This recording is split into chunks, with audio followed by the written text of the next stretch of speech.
ایک فقیر نے ایک بزرگ کے سامنے 10 سوال دراز کیا اور ساتھ ہی دعا دی، اللہ تعالیٰ تمہیں بادشاہ بنائے۔ بزرگ نے اس سے پوچھا، کیا تم بادشاہ بننا چاہتے ہو؟ فقیر نے حیران ہو کر جواب دیا، جناب میں نسلوں کا فقیر ہوں، میں کیسے بادشاہ بن سکتا ہوں؟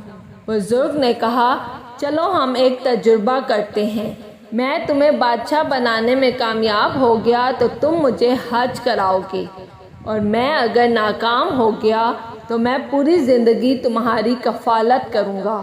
فقیر مان گیا۔ بزرگ نے اس سے کہا، تمہاری جیب میں کتنے پیسے ہیں؟ فقیر نے پیسے گنے، وہ 30 روپے تھے۔ بزرگ نے اسے مٹھائی کی دکان پر بھیجا، 30 روپے کی جلیبیاں منگوائی۔ سامنے بے روزگار مزدور بیٹھے تھے۔ بزرگ نے اسے حکم دیا، تم یہ جلیبیاں ان مزدوروں میں تقسیم کر دو۔ فقیر گیا اور جلیبیاں مزدوروں میں بانٹ آیا۔ بزرگ نے اسے ساتھ بٹھا کر کھانا کھلایا اور حکم دیا، تم گھر چلے جاؤ، 30 دن انتظار کرو اور دیکھو اللہ تعالیٰ کی طرف سے کیا پیغام آتا ہے۔ فقیر چلا گیا۔ وہ تیسرے دن دوڑتا ہوا بزرگ کے پاس آیا۔ وہ خوشی سے چھلانگیں لگا رہا تھا۔ بزرگ نے وجہ پوچھی۔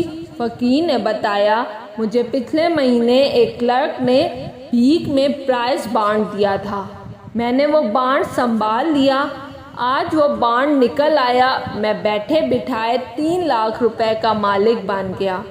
بزرگ مسکرائے اور اس سے کہا، یہ بانڈ تمہارا نہیں، اس کا مالک وہ ہے جس نے تمہیں یہ بانڈ دیا تھا۔ تم بانڈ کے مالک کو تلاش کرو، یہ رقم اسے واپس کر دو اور انتظار کرو، اللہ تعالیٰ کی طرف سے کیا پیغام آتا ہے۔ فقیر کو یہ آئیڈیا بہت برا لگا، لیکن اس کے باوجود اس نے کلرک کو تلاش کیا اور بانڈ لے کر اس کے پاس پہنچ گیا۔ کلرک فقیر کی ایمانداری پر حیران رہ گیا۔ وہ فقیر کے ساتھ دفتر سے نکلا، ڈی سی آفس گیا، وہاں کنسٹرکشن کمپنی رجسٹر کرائی، فقیر کو 50% کا حصہ دار بنایا اور سرکاری ٹھیکے لینا شروع کر دیے۔ وہ دونوں مل کر کام کرتے تھے، کلرک ٹھیکہ لیتا تھا اور فقیر کام کرواتا تھا۔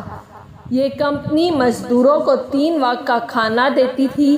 کمپنی چل پڑی، کلرک اور فقیر دونوں امیر ہو گئے۔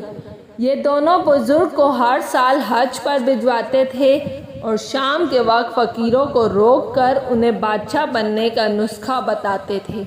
یہ کمپنی آج بھی قائم ہے، اس میں اب کلرک اور فقیر کے بچے کام کرتے ہیں۔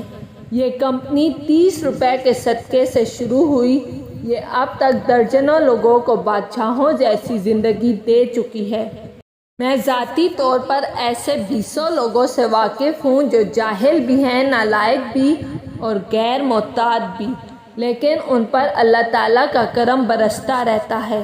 میں نے جب بھی تحقیق کی، مجھے اس کرم کے پیچھے ہمیشہ صدقہ اور خیرات ملی۔ یہ دل کے سخی اور ہاتھ کے کھلے ہیں۔ میں نے ایک اور چیز بھی مشاہدہ کی، انسان اگر صدقہ کرے تو ساتھ ہی عاجزی اختیار کر لے تو دولت بھی ملتی ہے اور عزت بھی، کیونکہ جس طرح خوشحالی کا تعلق صدقے سے ہے، بالکل اسی طرح عزت عاجزی سے وابستہ ہے۔ آپ جتنا جھکتے جاتے ہیں، آپ کی عزت میں اتنا اضافہ ہوتا جاتا ہے۔ آپ اس معاملے میں ہی اولیاء کرام کی مثال لے لیجئے۔ اولیاء کرام میں عاجزی ہوتی ہے، چنانچہ ان کے مزارات ہزار سال تک آباد رہتے ہیں۔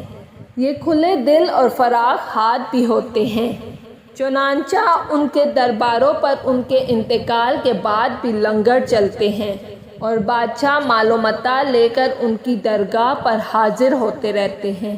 اگر آپ کو میری ویڈیو پسند آئی ہے تو لائک اور سبسکرائب لازمی کیجیے گا۔